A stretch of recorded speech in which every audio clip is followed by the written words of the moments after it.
Bueno, vamos a orar. Señor, gracias te damos porque esta iglesia, Señor, no es esta estructura, no es este edificio, sino el templo de Dios. Somos cada uno de los que te amamos, Señor. Te amamos en espíritu y en verdad, mi Dios. Y aquí venimos, Señor, para adorarte y entregar nuestros cuerpos en sacrificio vivo a ti, mi Dios. Señor, estamos agradecidos por estas almas nuevas que se presentan delante de nosotros. Todos tienen un propósito delante de ti, Padre. Ayúdalos, guíalos, mi Dios, y que tu palabra los refresque y los renueve, Padre. Padre, en especial oramos por nuestra hermana Hermelinda, Señor, que ha tenido un accidente la semana pasada. Y te damos muchas gracias, Padre, porque aquí se encuentra, Señor, mejor, la vemos mejor, Padre, y te damos gracias, porque es tu gracia la que la ha sostenido, mi Dios. Te pedimos por su familia y te pedimos una vez más por su salud y su fortaleza espiritual también, mi Dios. En el nombre de Jesús, gracias por todo. Amén y amén. Bueno, seguimos con el tema de la semana pasada, el fundamento de la familia, el matrimonio, parte 2. Y la palabra nos lleva a Génesis, el primer libro de la Biblia, Génesis capítulo 2, versículo 24. Génesis 2, 24 en la Reina Valera. Yo lo voy a leer en la Reina Valera contemporánea, usted sígame con la traducción que tiene. Génesis 2, 24 dice así: por eso el hombre dejará a su padre y a su madre y se unirá a su mujer y serán un solo ser, dice esta traducción. Mis hermanos, el matrimonio no es cualquier cosa. Este mundo, la semana pasada vimos ciertas estadísticas, no sé lo que estuvieron la semana pasada, si lo recuerdan, lo que no estuvieron, revise esas estadísticas.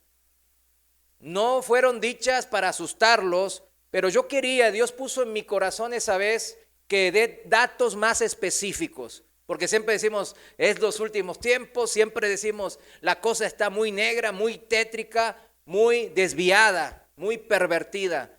Pero cuando revisamos esos datos en realmente asustan, mis hermanos, realmente asustan. Rápido podría decir que la tendencia de los divorcios durante 20 años ha sido ascendente cada año, mis hermanos, cada año. Y la tendencia del casamiento en sí, el matrimonio en casamiento de un hombre y una mujer, ha bajado cada año.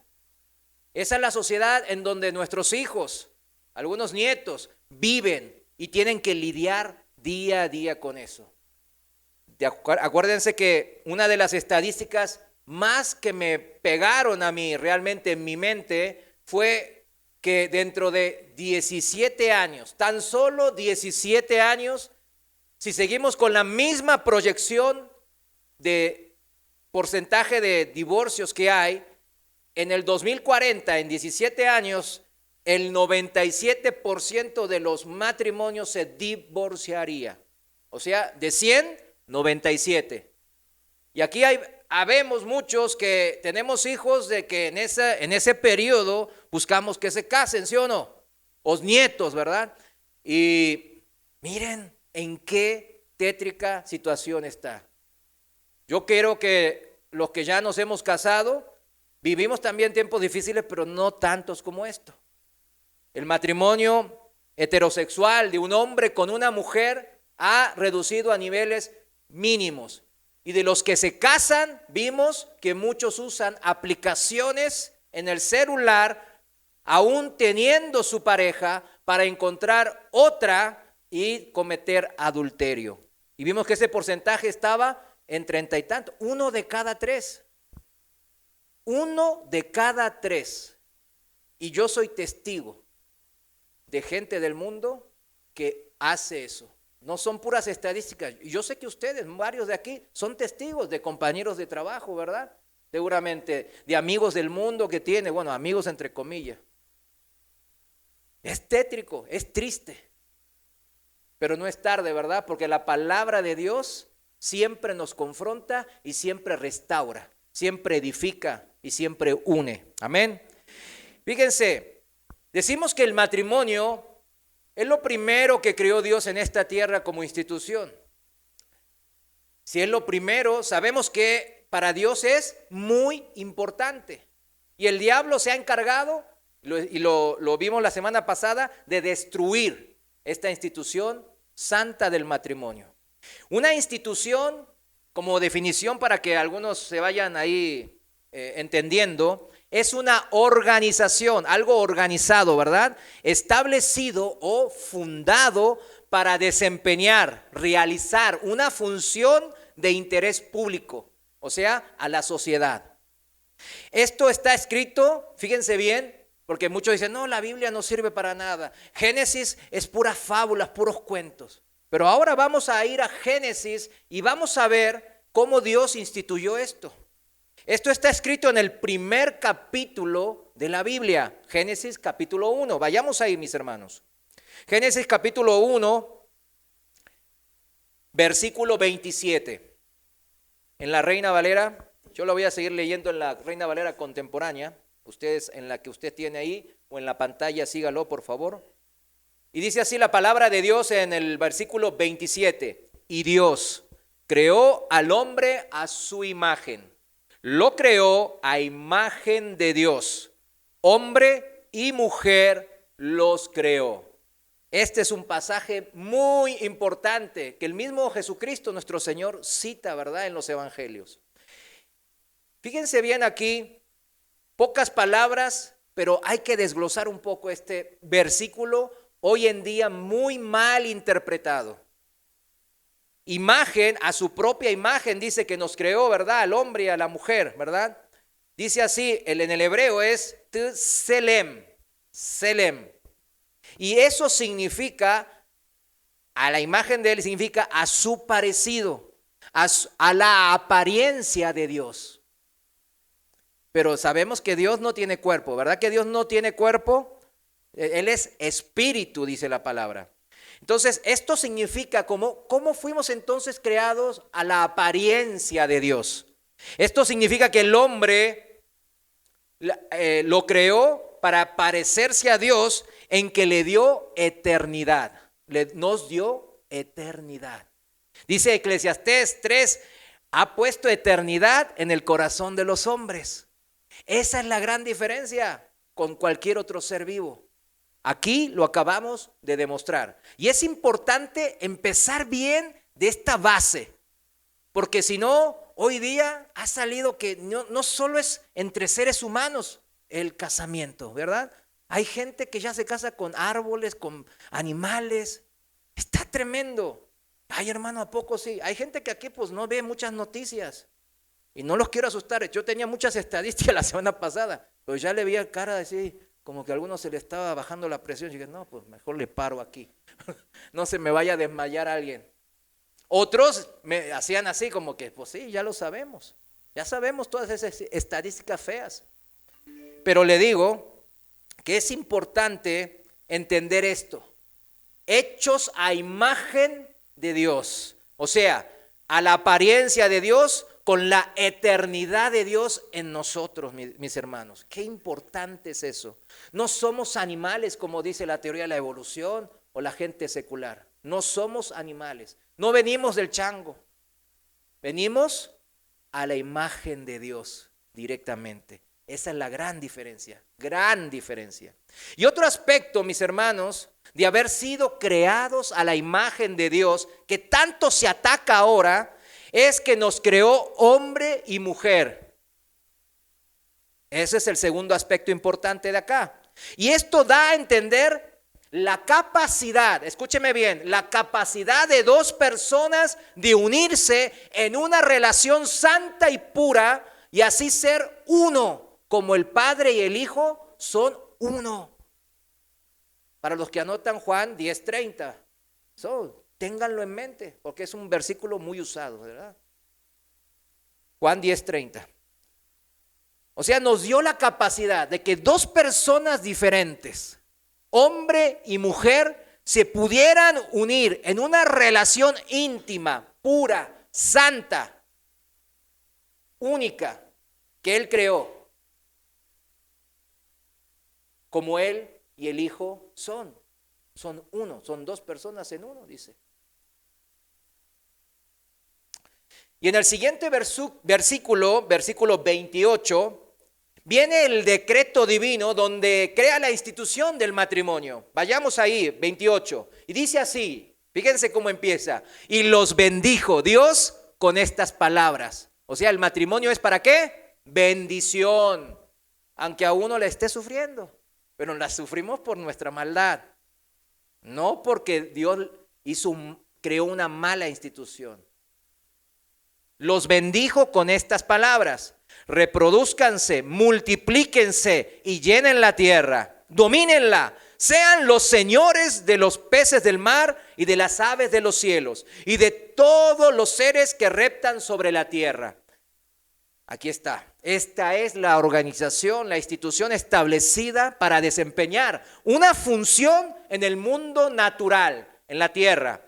Reproducirse, que en el hebreo, en el original etimológico, significa aumentar, crecer, ser fértil, fructífero, dar fruto, ¿verdad? Producir y retoñar. Y también dice multiplíquense, o sea, multiplicarse, en el hebreo original significa abundante cantidad, dar demasiado, exceder, sobreabundar.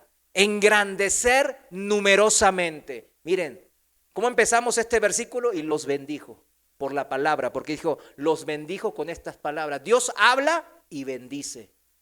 Dios habla y bendice. Y nos bendijo con esta gran bendición. Al crear que el matrimonio, porque el matrimonio es el fundamento para esta bendición. Aunque para algunos les parezca, aunque usted no lo crea. ¿Por qué? Porque está sufriendo en su matrimonio. Pero hoy Dios quiere ordenar ese matrimonio, mis hermanos. ¿Con qué? Por medio de estas palabras como acabamos de leer. Bendice por sus palabras el Señor. Y Adán y Eva, el primer matrimonio sobre la tierra, tenían y fueron fértiles. Dieron frutos, hijos, retoños, y así aumentaron, crecieron abundantemente la población de los seres humanos en la tierra, el primer matrimonio, ¿no? Y dice la palabra que ellos tuvieron muchos hijos e hijas después de Abel, pues Abel y Caín, después vino Set, y vinieron muchos hijos e hijas, dice la palabra. ¿Pero para qué? Para un propósito, como acabamos de leer, un propósito, dominar, que significa estar a cargo, administrar, para ser buenos mayordomos del Señor.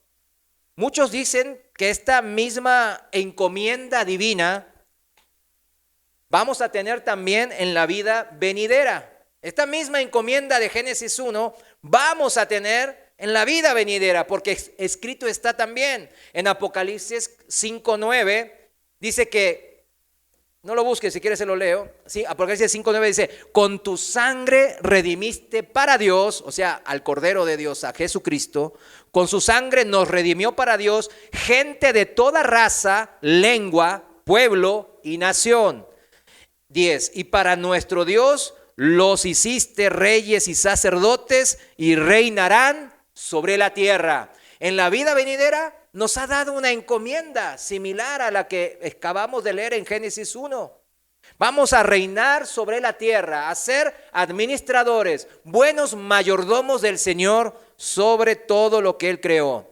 Entonces, el matrimonio es la piedra que se basa toda este propósito que el Señor tenía, que en el cual Él se goza y por eso Él bendice al matrimonio. Algunos dicen que a Dios no le gusta el matrimonio porque viven matrimonios muy difíciles. Pero el matrimonio, lo acabamos de leer, que Dios lo creó para bendición.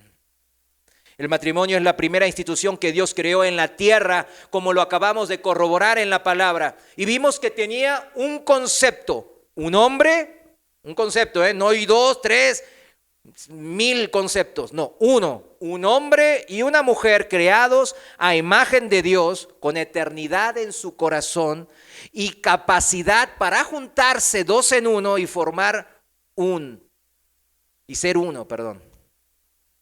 Y tenían un propósito también, dar frutos, criar hijos, retoños para el Señor y administrar la tierra, todo lo que hay en ella como buenos mayordomos. Mayordomo significa que no somos dueños, ¿sí lo entiende así? No somos dueños. El mayordomo es el administrador, pero él no es el dueño. No somos dueños de la tierra, ni siquiera de un solo cabello de nuestro pelo, ni un solo. Génesis capítulo 2, versículo 19. Vayamos ahí. Vayamos al contexto de nuestro versículo principal de hoy. Génesis 2, 19. Voy a seguir en la Reina Valera contemporánea. Dice así, versículo 19. Y así Dios, el Señor, formó de la tierra todos los animales del campo y todas las aves de los cielos. Y se los llevó a Adán para ver qué nombre les pondría. Y el nombre de Adán y el nombre que Adán les puso a los animales con vida es el nombre que se les quedó, dice aquí la palabra. O sea, Adán fue el primero que empezó a poner nombres. No es que Adán puso en español jirafa, león, perro, no. O sea, había un lenguaje, algunos eruditos ahí de las escrituras y de la antropología dicen que lo más probable haya sido un idioma antiguo del hebreo o alguna cosa así. A mí se me hace razonable, ¿verdad? Se me hace razonable, pero no sabemos. El tema aquí principal es que Adán fue el primero que le puso nombre a todos los animales. Y dice que Dios, el dueño, el amo, eso significa el Señor. Por eso usted cuando le dice Jesucristo es el Señor, Él es el Señor Jesús, es porque usted está diciendo que Él es el Señor de su vida. El amo, el dueño absoluto de lo que usted es. El dueño de mi vida y de todo lo demás que Él creó en el universo. Porque como Él es el Dios creador de los cielos y la tierra, Él tiene, ¿qué? La propiedad de lo que Él creó. Él lo creó, es de su propiedad. Por eso los cristianos decimos que nada en esta vida, ni la vida nuestra, es nuestra, ¿verdad? ¿Es de quién? Del Señor. El salmista decía que cuando morimos en lo físico, en la carne, cuando ya morimos, nuestro espíritu regresa a Él. Una forma poética de expresar, ¿no? Que Él nos prestó vida. Miren, este dueño de toda la creación, dice la palabra que le llevó, fíjense, le llevó a Adán a todos los animales. Usted imagínese. Puede ser, usted dirá, ay, eso es una fábula, está hablando en sentido figurado. Dice que el Señor caminaba en el Edén, que se paseaba por el jardín del Edén. Así que yo no sé si es tan fábula o figurado, no fui testigo, pero le puedo asegurar que puede ser muy cierto eso, que Él haya llevado a todos, los haya juntado con el tronido de su voz.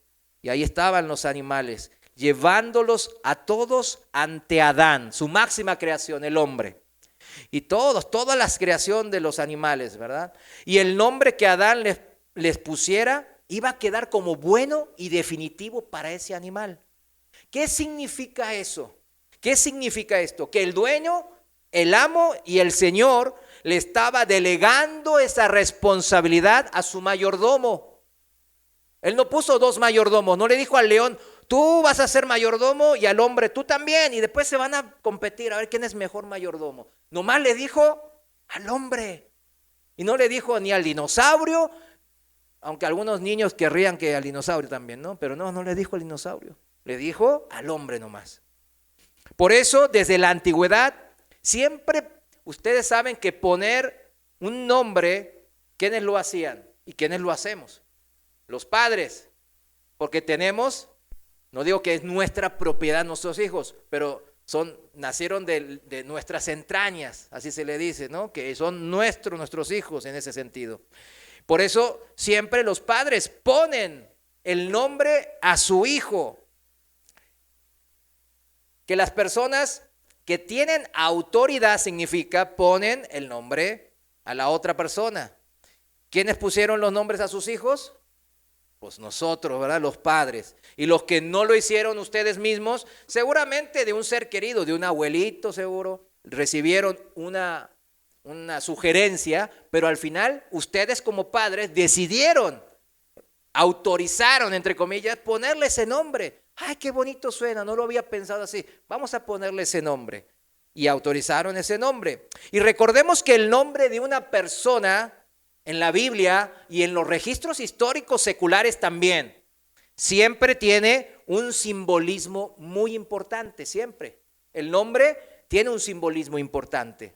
Vamos a ver unos ejemplos rápido. Abraham significa, Abraham, sin la H, significa el Padre Dios es excelso. Porque Abraham así pensaba cuando era un pagano, cuando Dios le dijo, haz esto, vete para allá. Y él por fe dijo, por fe, no, pues yo le creo, el Dios es excelso. Y así él se llamaba.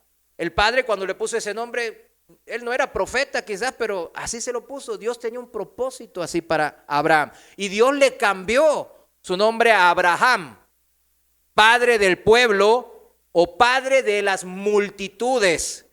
Padre del pueblo de Dios, porque Abraham fue el padre de los hebreos. Israel, padre de multitudes, porque muchos pueblos se formaron de la descendencia de Abraham. Y según la promesa del Padre Celestial, que fue él para bendición de muchos pueblos y naciones. Acuérdense lo que dice, y serán benditas en ti, Abraham, todas las familias de la tierra.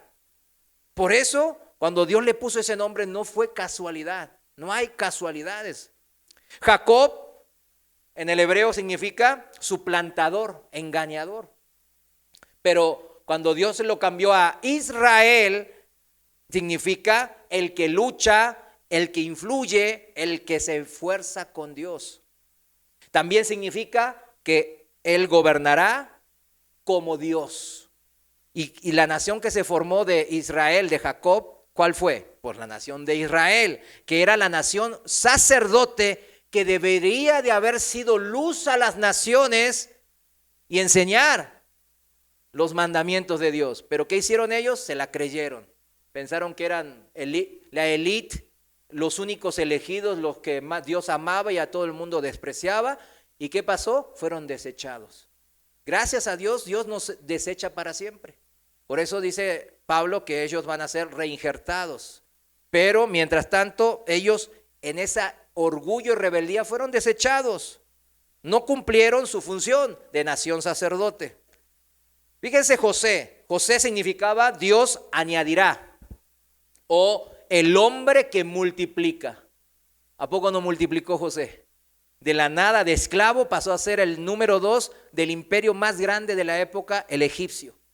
Eso fue José, y trajo a sus parientes, y entraron 70 y tantos, y cuando salieron en el éxodo de Egipto, ¿cuántos eran? Alrededor de 2 millones y tantos a 3 millones.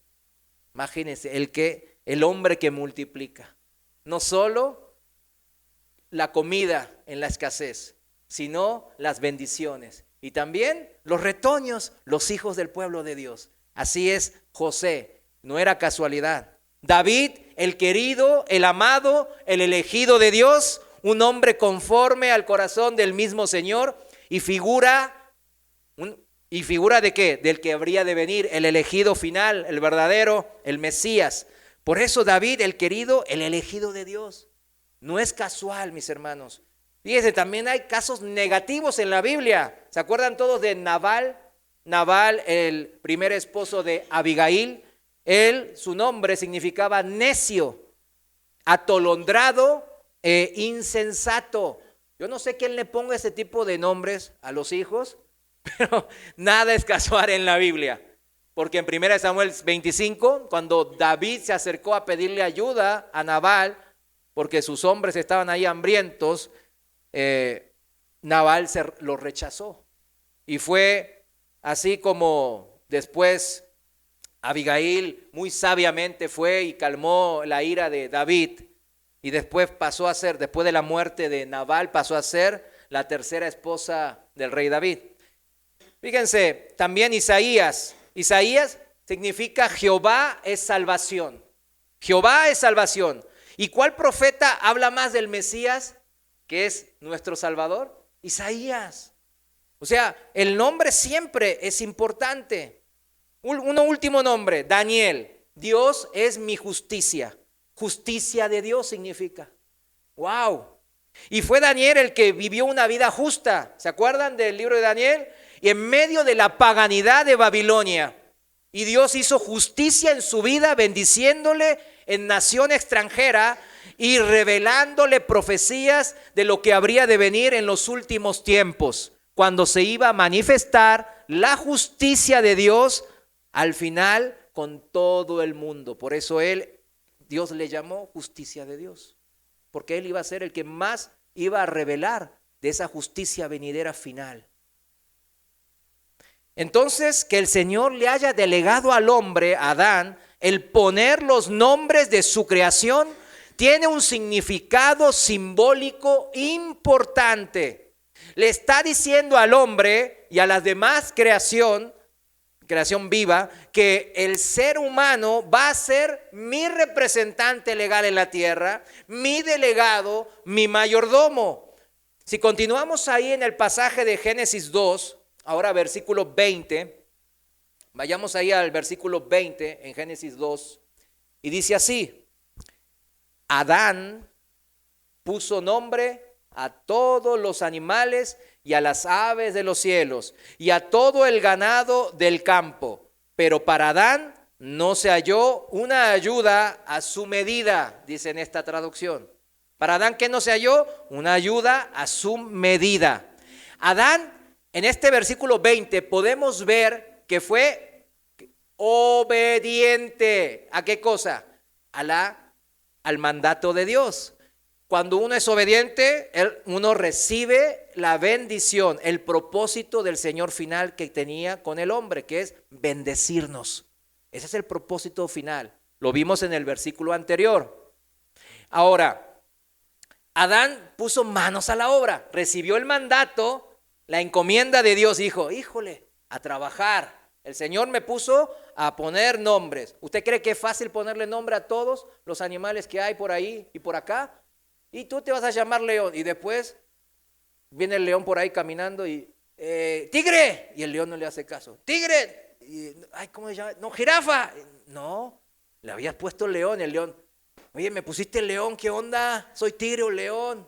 Imagínese si Adán no tiene la capacidad mental, inteligencia para poner un nombre y recordarlo.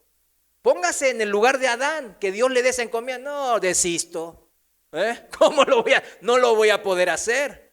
Pero fíjense la inteligencia que Adán tenía. Aquí podemos ver que era un hombre muy inteligente, muy inteligente. Y dice así, lo voy a leer de vuelta: Adán puso nombre a todos los animales y a las aves de los cielos y a todo el ganado del campo. Pero Adán no se halló una ayuda a su medida. Adán fue obediente, Adán trabajó arduamente en lo que Dios le encomendó. Y fíjese, si Salomón, lo podemos decir, Salomón dicen que fue el hombre más sabio de la historia. Así dicen. Yo le puedo decir que Adán fue el hombre más inteligente de la historia también. No el más sabio, porque sabemos que muy sabio no era ahí según el relato bíblico. Sí. Ser inteligente habla de una capacidad de procesar y entender la información. Se le dice IQ en inglés, IQ, o sea, inteligencia, cantidad de inteligencia, vamos a ponerle así, ¿no? Pero ser sabios es mi capacidad de procesar y entender el pensamiento de Dios, que es muy diferente. Eso es lo que nosotros debemos de crecer en sabiduría. Capacidad de procesar, como ahora estamos haciendo, y entender el pensamiento de Dios. Entonces, este súper inteligente Adán hizo lo que Dios le mandó, pero, ahí está el gran pero de toda la cuestión: para Adán no se halló una ayuda a su medida. En la Reina Valera 1960 dice así: no se halló una ayuda idónea. ¿Una ayuda idónea para quién? Para Adán, el hombre. Idónea en el diccionario secular de la Real Academia Española idóneo significa adecuado, apropiado para algo que es apropiado, adecuado para hacerlo. Ahora, en el original hebreo, fíjense bien lo que significa y nos va a dar sabiduría de entendimiento. En el original hebreo, la palabra idóneo nos señala cómo va a ser la ayuda adecuada a nuestra medida, a la medida del hombre. Significa en el original hebreo parte opuesta. Fíjense, contraparte, enfrente, cónyuge, también significa eso. O sea, parte opuesta, contraparte, estar enfrente. Esta es la parte opuesta entonces, enfrente, pero no significa una confrontación o pelea, como alguno podría pensar. Entonces ayuda idónea significa confrontar o pelear porque está enfrente o opuesto a. No. Todo lo contrario. Significa que se complementan. Subraye eso, se complementan. ¿Qué cosa? Se complementa, una necesita de la otra. Una necesita de la otra parte. Sin una parte, la otra no puede cumplir toda su función para la cual fue hecha. Eso significa. ¿Ya lo va entendiendo? Mire, para aclarar un poco, porque veo algunas caras un poquito ahí como, pues no entiendo. Mire, en el original hebreo dice, es como un frasco de vidrio. Todos conocemos un frasco de vidrio con rosca, ¿verdad? Y la tapa de metal, que uno le enrosca así para cerrarlo. Eso es. Son diferentes. Uno es vidrio, otro es de metal, y para que funcionen adecuadamente se deben de poner en una posición enfrentada, ¿sí o no? Opuesta. Y cerrarlo. Si yo lo pongo al revés o lo pongo aquí en la tapa y pues no embona. O al costado tampoco, sino que tengo que ponerlo así, uno enfrente del otro y girarlo y cerrarlo y funciona. El frasco fue hecho para almacenar. Entonces ahí almacena, ahí usted puede almacenar. Están funcionando, se están complementando. Otro ejemplo práctico podría ser cuando dos se agarran de la mano y empiezan, los niños hacen mucho eso, empiezan a girar así, sí, se va, o alguien quiere hacer conmigo ahora, y nos divertimos un rato. Iba a hacer eso para que se pongan de a dos. Y empezamos a hacer así, ya saben, empezamos a girar. Estamos enfrente, ¿verdad? Hay una fuerza centrífuga, ¿no? Que nos lleva, si no nos agarramos de las manos, a volar para atrás. Yo solo eso no lo puedo hacer. Puedo girar a una velocidad muy lenta, pero si empiezo a girar más rápido, pues claro que me voy a caer.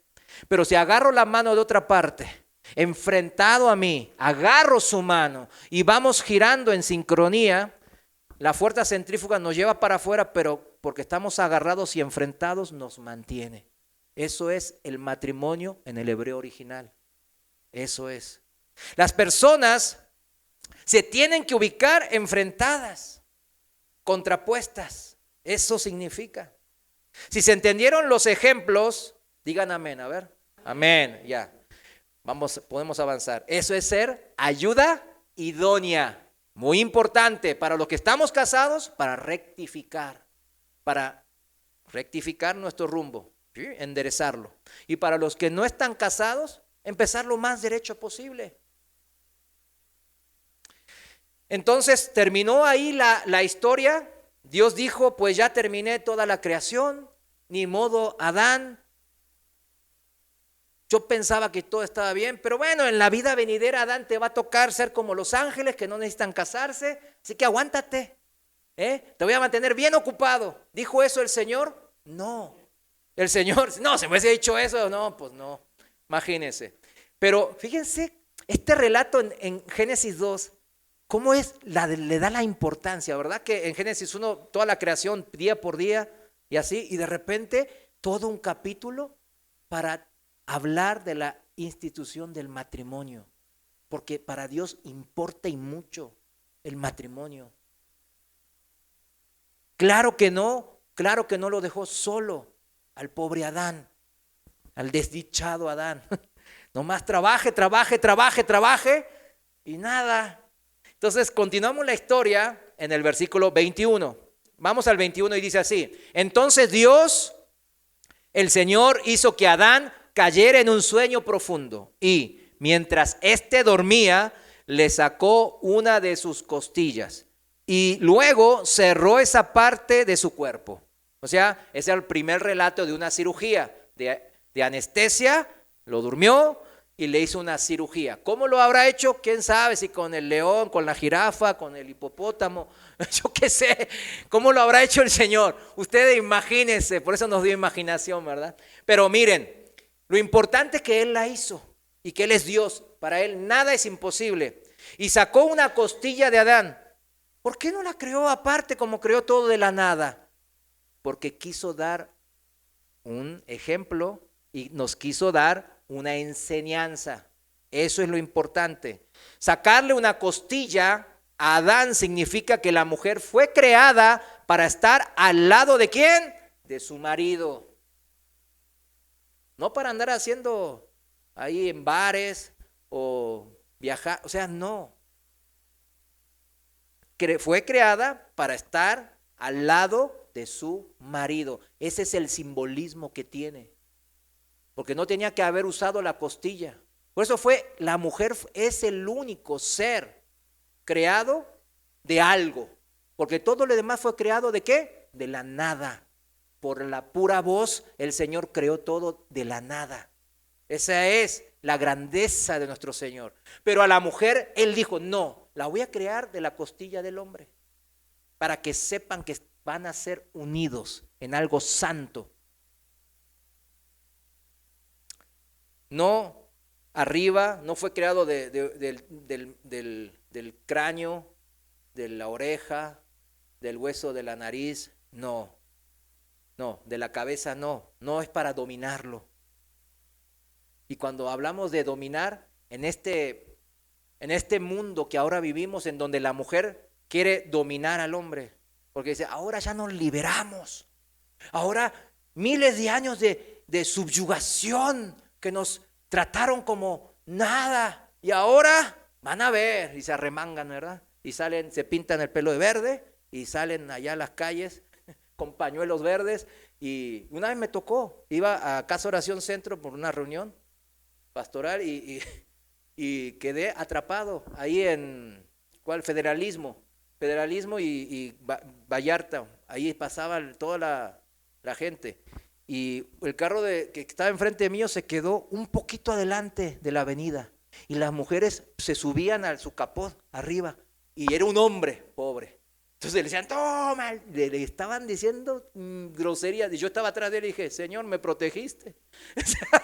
Porque si no me tocaba a mí que me digan todo eso. Y yo iba a la iglesia, entonces el Señor me protegió. Pero después yo oré por el Señor que está enfrente. Porque él estaba haciendo también señas así. No señas así, ¿no? Estaba haciéndole cosas así como que, no sé si quería irse. Déjame que voy para allá, ¿no? Pero algo le estaba diciendo. Mejor no saberlo. Pero el tema ahí es que eso es lo que el mundo quiere decirle a las mujeres hoy en día, a las jóvenes hoy en día, y no tan jóvenes. Eso es lo que el mundo y el príncipe de este mundo, ¿quién es? Satanás. Qué bien, aquí estamos bien en la sana doctrina. Él influencia sobre ese tipo de organizaciones y ahí está la mujer dominando. En la Biblia hay un ejemplo bien claro de esa dominación de la mujer hacia el hombre, que habla de Jezabel. ¿Se acuerdan de Jezabel? La esposa del rey Acab de Samaria o de Israel del norte.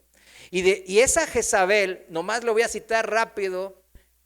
Primera Reyes 21 está eso, toda la historia, de que cuando se apropiaron de una manera perversa de la viña de Nabot de Jezreel.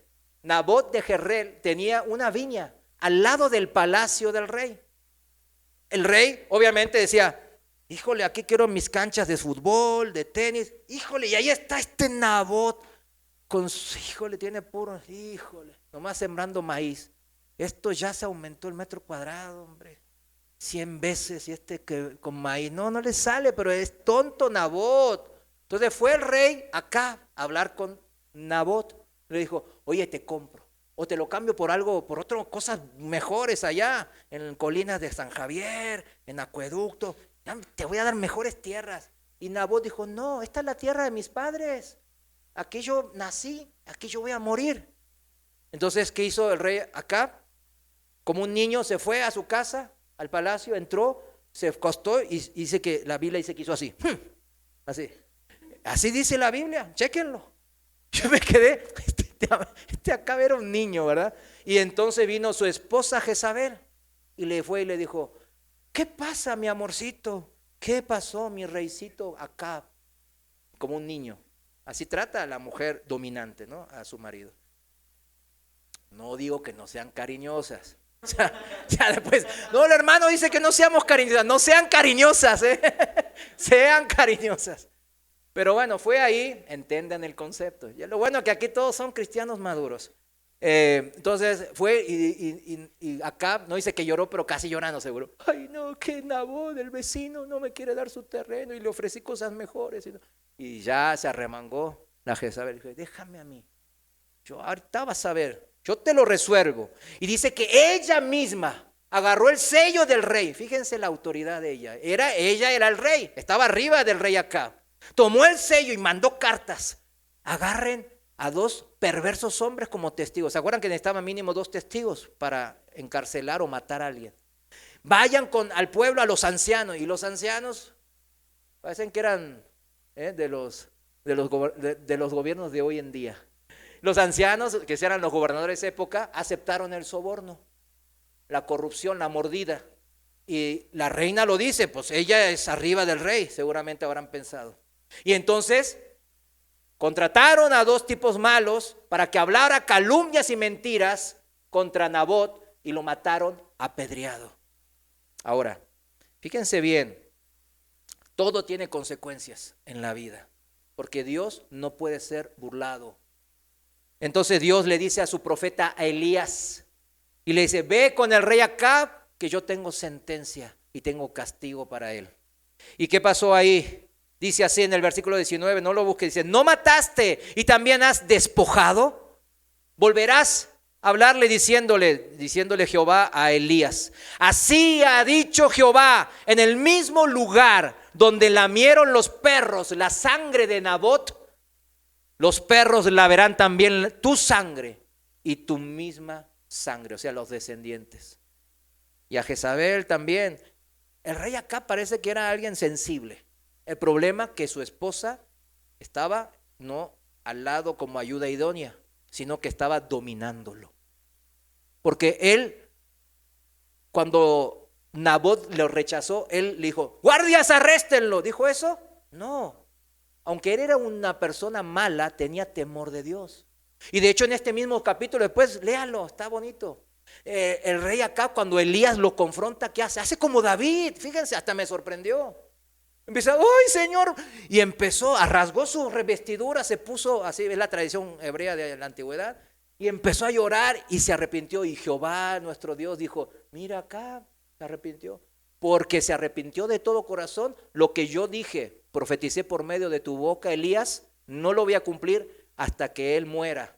Pero después que él muera, sí lo voy a cumplir. Y Jezabel, cuando Jehú, el rey Jehú, que después vino, mató a los hijos de Acab y mató a Jezabel misma, y pasó lo que dijo que iba a pasar Dios por medio del profeta Elías. Fíjense, ¿qué nos enseña esto?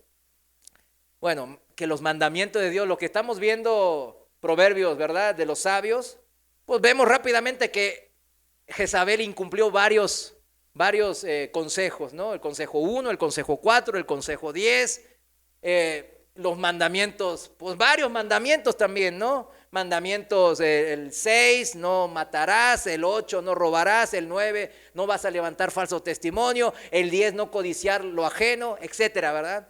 Hicieron un desastre, porque Acab no lo iba a hacer, pero Jezabel, como estaba sobre su cabeza y no como ayuda idónea, hizo que el mal venga a la casa del rey Acab. Es un ejemplo horrible. Fíjense, volviendo a la costilla de Adán. La costilla de Adán es un hecho real, mis hermanos. No es una fábula.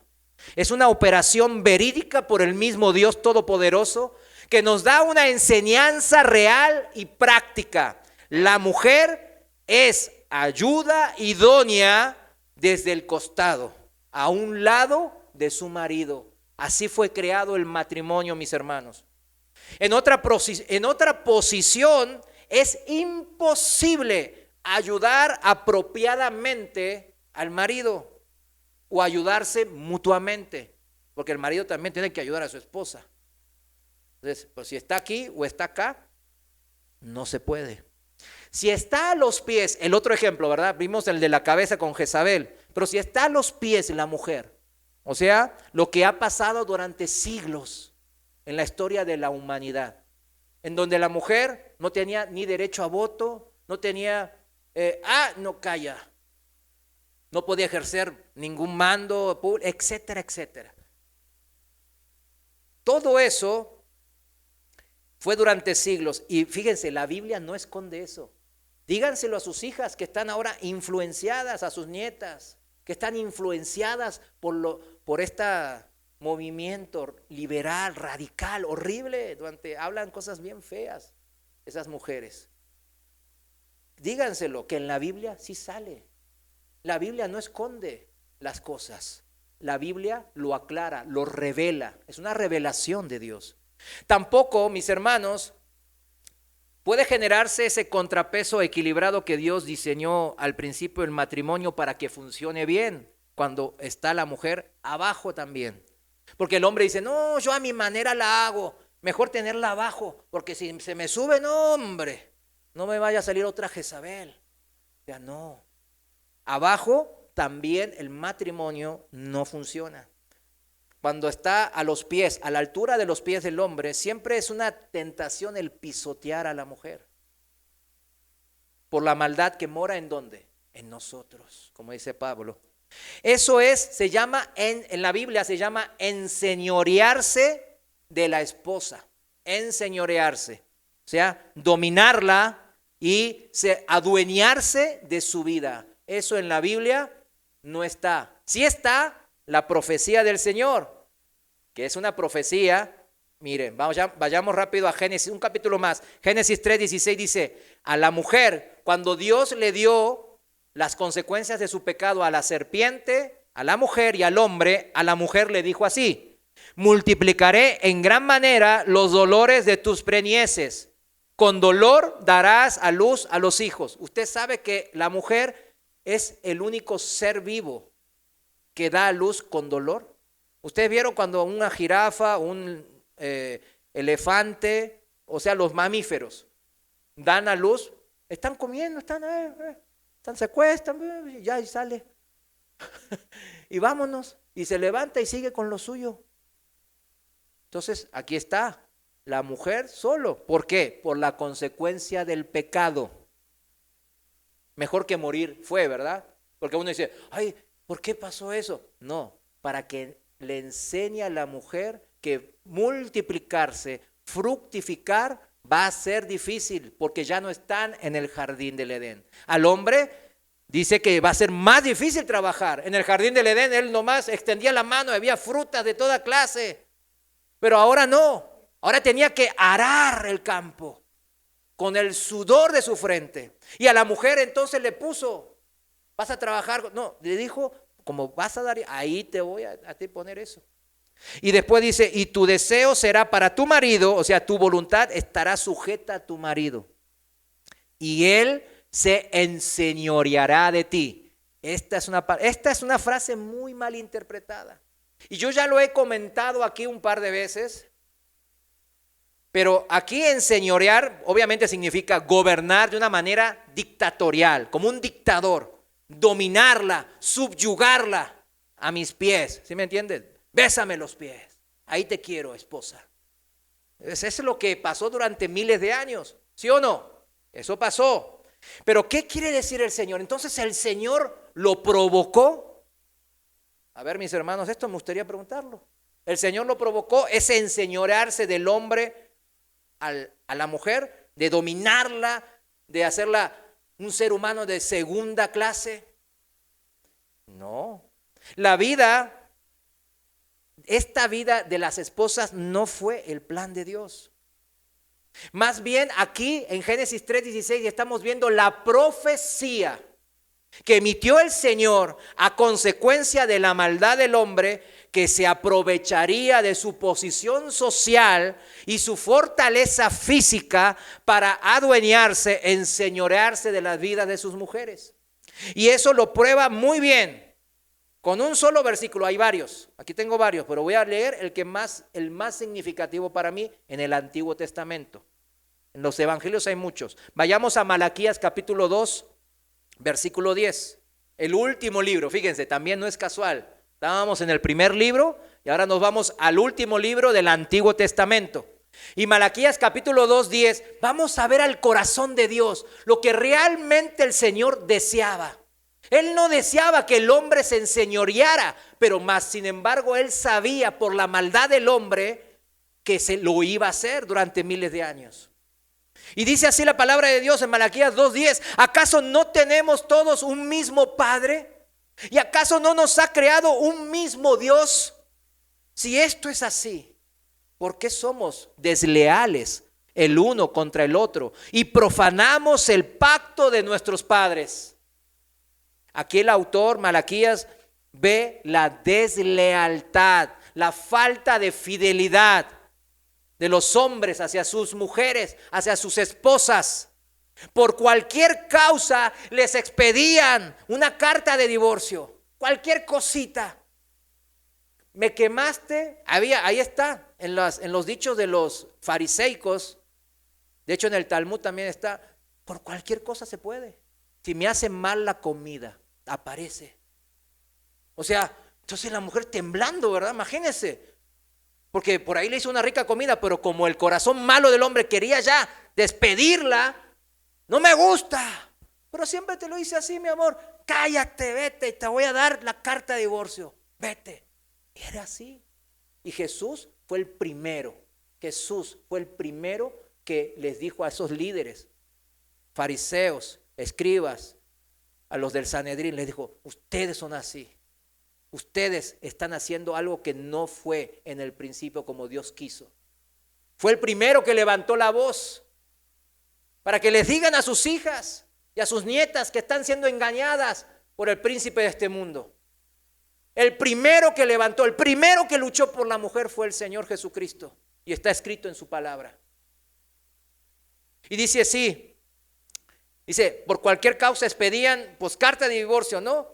Que en verdad eran pues excusas, ¿no? Para deshacerse de su mujer, de la juventud y volverse a casar con otra más joven. Pero el autor dice que esa deslealtad, falta de fidelidad hacia sus esposas equivale, fíjense lo que dice aquí el autor, Malaquías, equivale a ser desleales con Dios también. Dios lo ata así. ¿Eres desleal con tu esposa? Eres desleal conmigo. Conmigo te las vas a ver. Fíjense, mujeres, qué mejor que un Dios protector, ¿verdad? Qué mejor que mi Dios, mi Padre Celestial me proteja. Yo no necesito que las organizaciones de mujeres liberales, de feministas, me protejan. Yo necesito que Dios me proteja. Entonces, ¿por qué Dios se lo toma tan personal? Vamos a decirlo así. ¿Por qué? Aquí en el pasaje nos lleva al momento de la creación. ¿Se fijaron? En Malaquías 2:10. ¿A dónde lleva Dios su justificación de esto? A la creación, en donde estábamos nosotros leyendo. A Génesis. Porque si se tiene mal interpretado, mal entendido el principio de la creación del hombre, sus formas, sus propósitos que acabamos de ver, pues no vamos a poder formar un matrimonio sano. Eso significa. Si lo entiende, es importante. No quiero avanzar si no se entiende esto. Es importante esto. Un matrimonio sano se puede formar tal cual como Dios nos los puso en Génesis 1 y 2, como estamos aprendiendo. Por eso, en el último libro ya del Antiguo Testamento, en Malaquías, ¿qué pasó después de miles de años? Después de 4,000 años más o menos de historia. ¿Qué pasó? El hombre había hecho realidad la profecía de Génesis 3:16 con la mujer, diciéndole que el hombre se va a enseñorear de tu vida, Es como le advertía a la mujer, cuidado mujeres, así va a pasar, pero yo estoy con ustedes. Por eso yo lo profeticé. El hombre solo está incompleto, necesita su ayuda idónea. Eso es la forma y propósito de cómo fueron creados hombre y mujer. Y la mujer, siendo creada no de alguna parte de la cabeza ni de los pies del hombre, sino de su costilla, nos dice bien claramente que debe ser una ayuda adecuada al estar al lado de su, ¿qué? De su marido, a la par del hombre en igualdad, significa eso. Y el hombre, último, con esto terminamos, el hombre dice que dejará a sus padres para unirse a su mujer, para que ya no sean dos, sino uno. Si es cierto que lo entendemos, pues podremos vivir matrimonios como Dios quiso desde el principio de la creación. Vamos a seguir un poquito más, si me prestan un poco más de tiempo, en Malaquías 2, dice, Malaquías 2:13 dice, miren el corazón de Dios. Una y otra vez cubren de lágrimas el altar del Señor, lloran y gritan, pero el Señor no volverá la mirada para ver sus ofrendas, ni las aceptará con gusto. Y se preguntan ¿por qué? Pues porque el Señor ha visto que has sido desleal con la mujer de tu juventud, con tu compañera, con la que hiciste un pacto. ¿Acaso Dios no los hizo un solo ser en el que abundaba el espíritu? ¿Y por qué un solo ser? Pues porque buscaba obtener una descendencia para Dios. Subraye eso. Así que tengan cuidado con su propio espíritu y no sean desleales con la mujer de su juventud. ¿Acaso Dios no está protegiendo a la mujer aquí? ¿Y cómo ellas, las que están en el mundo, dicen que Dios es un Dios machista? Es porque no leen la Biblia. ¿Y ustedes por qué no pueden defender a Dios? Porque Dios no está que lo defendamos también. Pero ¿por qué no pueden tener argumentos? Como dice Pedro, que estemos preparados, ¿no? Para defender, ¿no? La palabra de Dios. Aquí está, mis hermanos. No lo busque. Después, terminando, tengo otros pasajes más. Hay muchos pasajes donde Dios defiende a la mujer. ¿Por qué? Porque él sabía que el hombre se iba a enseñorear de la mujer por su mayor fuerza y capacidad de sociedad, ¿verdad? Porque están gobernando en la sociedad. Versículo 16 dice, porque el Señor y Dios de Israel, el Señor de los ejércitos, o sea, Él se presenta, Él dice yo, el Creador, el Señor de Jehová de los ejércitos dice, claramente ha dicho que aborrece el divorcio y a quienes encubren su iniquidad. Tengan pues cuidado con su propio espíritu y no sean desleales. Desleales significa adúlteros. No sean adúlteros. Mujer y también hombre, cuando uno se desvive y siente que va a caer, se le va a caer el mundo, que si no está con esa persona que ama, que prefiere morir antes que su amado, que vivir sin su amado. Vieron que así están las películas, ¿no? Así se hacen sus propias películas en el mundo. Siempre estar a sus pies me gustaría, de mi amado.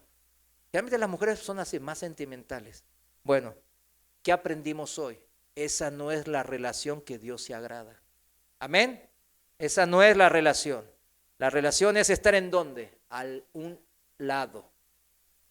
Y de esa manera ser realmente la ayuda idónea. Terminamos, volvamos a la costilla de Adán. ¿Recuerdan la costilla de Adán? Eva. Vamos a eso. Denme paciencia. 5 minutos. ¿Estamos de acuerdo? No, oremos mejor. Génesis 2:22. Génesis 2:22. Dice, con la costilla que sacó del hombre, Dios el Señor hizo una mujer y se la llevó al hombre. ¿Quién fue el casamentero del primer matrimonio? Dios. No solo Él creó y fundó, sino que Él se involucró. Siendo Él el casamentero, creando a la mujer de la costilla del hombre. Y después, ven, Jehová, aquí está. Órale, qué galán, órale, qué hermosa. Ahí están, miren. Así fue. Adán supo de dónde la sacó Dios. Claro que sí. Porque dice en el 23, entonces Adán dijo, cuando la vio a Eva por primera vez, esta es ahora carne de mi carne y hueso de mis huesos. Será llamado mujer porque fue sacada del hombre. Varones que todavía no se casaron, no anden con esto, ¿no? Para decirle a su prometida después, tú eres hueso de mis huesos. No. Sean originales. Sean originales, Adán fue original para Eva, ¿verdad? Pero pues, también si quieren pueden decirlo, es bíblico, quizás con eso la conquistan. Bueno, quizás todavía Adán está un poco, quizás adolorido. Sabemos que es un cirujano perfecto el Señor, pero quizás le dejó un dolor para saber que desde aquí la sacó. Y por eso Adán cuando se despertó dijo, ay, híjole. Y Dios le dijo, ay, mi costilla es eso que me trae, Señor. Sí, eso es tu ayuda idónea, lo que te faltaba. Tu vacío, ella lo va a complementar, lo va a llenar. Pero Adán, sí, claro, ahí estaban. Hermanos casados, tú sabes cómo nuestro primer antepasado Adán, cómo esto de ser costilla, la mujer, ay, es mi costilla. Póngaselo aquí en la cabeza. Mi esposa es carne de mi carne y hueso de mis huesos. Entonces separa muchas cosas, ¿verdad? Mucho enojo, de repente mucha ira, ahí se para, como dijo Abraham, ¿no? Porque ya no son dos, sino uno. Eso significa esa frase poética de Adán. Y gracias a Dios que estamos así ahora encaminándonos con esta enseñanza del Señor. Jóvenes solteros que no se han casado, hombres, mujeres, lo que hoy el Señor nos fue aclarando son las bases y fundamentos de la familia de Dios. Nosotros, los que ya estamos casados y en diversas situaciones, ya la regamos en muchas cosas, pero el Señor, como hoy veníamos alabando a Dios, nos dio de su gracia. Amén. Cuando vamos a la cruz del Calvario, el Señor perdona todo pecado y restaura. Pero vivimos consecuencias del pecado, de las malas decisiones o decisiones no sabias que tomamos. Fíjense, en Malaquías 2.15 dice, Malaquías 2.15, no vaya, se lo voy a leer en la traducción viviente. Dice, ¿no te hizo uno el Señor con tu esposa? Fíjense cómo Dios sigue protegiendo a la mujer. Se pone del lado de la mujer, porque el hombre se estaba aprovechando de ella. ¿No te hizo el Señor uno con tu esposa? Por cuerpo y espíritu ustedes son de Él. ¿De quiénes somos? De Dios. ¿Y qué es lo que Él quiere, Dios? De esa unión quiere hijos que vivan para Dios. Por eso, guarda tu corazón y permanece fiel a tu esposa de tu juventud. Guardamos nuestros corazones en el temor de Dios cuando conocemos y entendemos su palabra y así podemos permanecer fieles a nuestras esposas. Terminamos volviendo otra vez a Génesis 2, al versículo principal de hoy.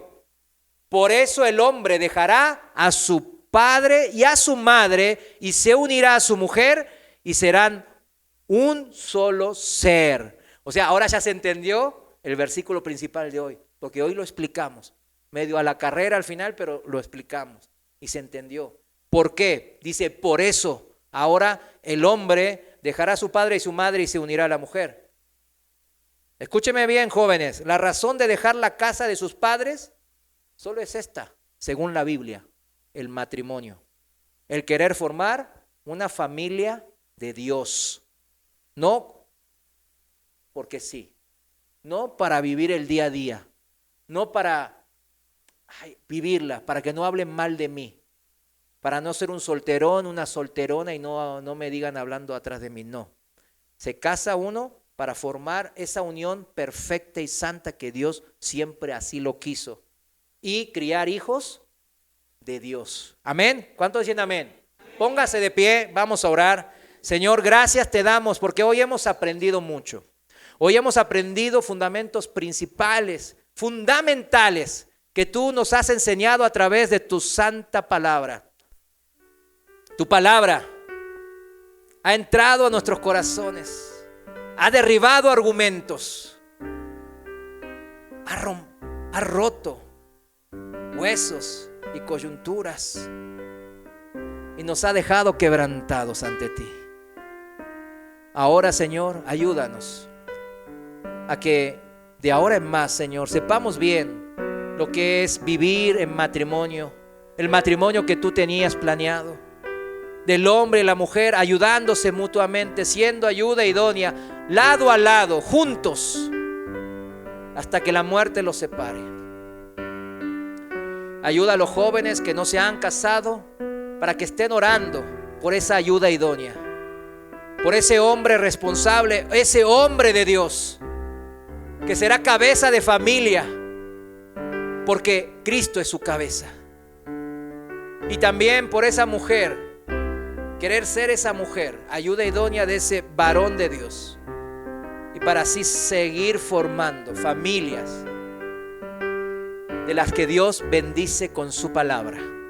Palabra de bendición es esta, porque está escrito, Señor, y confiamos en lo que hemos escuchado y visto en tu palabra. Gracias, Señor, por esta palabra que nos reconforta y nos endereza. En el nombre de nuestro amado Señor Jesús, amén. Amén. Dios les bendiga.